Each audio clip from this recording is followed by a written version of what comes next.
How can we give our life a higher dimension?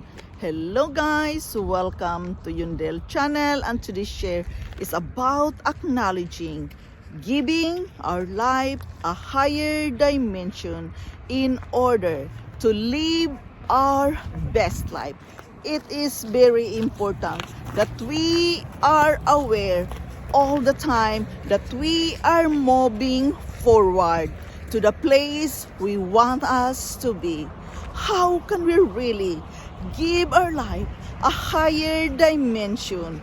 It is being mindful what you really want with your life when you want to move to the next level of your situation. So guys, this is my share with you today, and I have to admit this is not an easy share. This is very difficult, and I am basing what I am reading. I don't really have enough experience when it comes to this matter, but I am sharing this with you what the book says about giving our life a higher dimension. First of all, we must know the spiritual dimensions involve exploring the key principle, beliefs, and values that gives meaning and purpose in a life. It's about living in a way that is consistent with our worldview while also being tolerant for others who hold us back. Guys, this is very important that we must be aware. Living a life with a purpose. It's about living in a way that is consistent with our worldview while also being tolerant of others who hold different beliefs and values. Life exists in higher dimensions, so living in a higher dimensions would be a pretty alien. It so happens that because of the nature of orbits, a stable orbit can only in 2 to 3 dimensions. The effective potential representing the balance between the gravity and the centrifugal forces of an orbiting object. We must know how many dimensions do we live in our everyday life. We must inhabit a space of 3 dimensions. A bus captured with height, width, and depth, well known for centuries. For least obviously, we can consider time as an additional 4th dimension, as Einstein famously rebelled.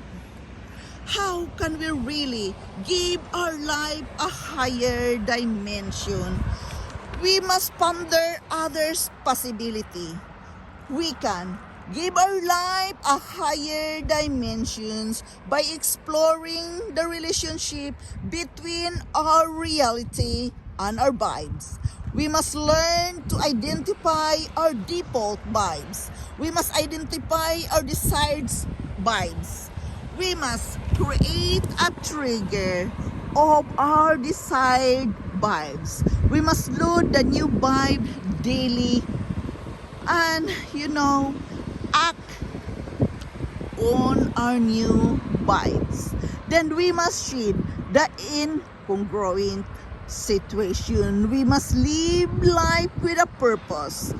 A purposely life is a must when we are going to build our life and give our life a higher dimension. We must live life purposely to add a new dimension to life. We must light up our life in so many ways every day. It is about giving and taking. Give and take relationship must be done when we want to live or to give our life a higher dimension. It is not easy at all, guys, but it is about being aware what is really on going with our life. we want to live a life purposely, then we must begin to think, to move new things, to create new things for our life, giving our life a higher dimension in order to reach the fullness of our success.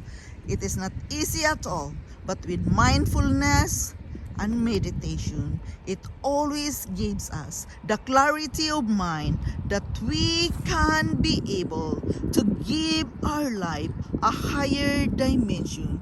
It is about having an inspiration, living day by day, taking one step at a time. We have to learn to ponder ourselves. Guys, again, this is my share from my own reading, and it's really not, easy, because we all have wants and likes and desires from our heart. We must always do what is the desire from our heart.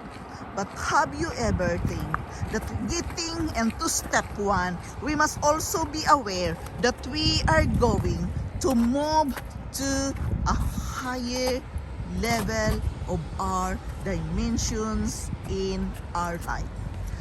Because dimension is needed so we can create a plan what we really want with our life.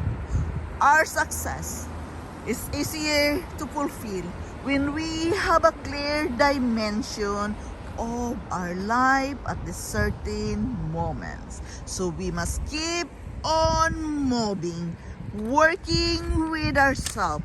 We must ponder others' responsibility and possibilities by exploring the relationship between our reality and our vibes. We must learn to identify our default vibes. We must identify our desired vibes. We must create a trigger of our own vibes, of our desired vibes, what we are really want to do with our life. We must load the new vibes daily and act on our new vibes. Then we must shade it with hope and inspiration. We must live a life purposely to add a new dimension to our life. We must align ourselves to the desire and wishes of our hearts, what we really want to do with our life.